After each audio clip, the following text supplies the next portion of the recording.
তো আজকে আমি তোমাদের একটা আরপিএফ এসআই 2024 একটা অঙ্ক দেখাবো, যে পরীক্ষাটা রিসেন্ট আমাদের হয়ে গেছে। ওরা বলেছে কি 87 এর পাওয়ার কত 0.27, সেটা হচ্ছে এক্স এর মান, আর 87 এর পাওয়ার 0.15 সেটা হচ্ছে ওয়াই এর মান, এবং বলে দিয়েছে x to the power Z সমান সমান ওয়াই টু দি পাওয়ার 6। তাহলে জেড এর মান কত হবে? জাস্ট আমরা কি করবো, ভ্যালু পুট করবো।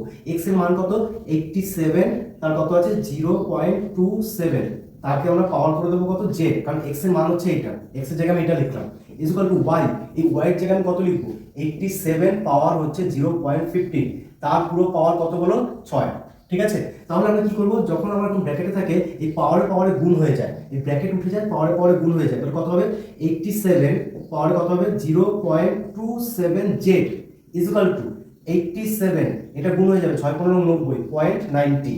ঠিক আছে, তাহলে এখানে সমানে সমানে 87 কেটে যাবে, এটা কি পড়ে হলো 0.27 জেড ইকুয়াল টু 0.90।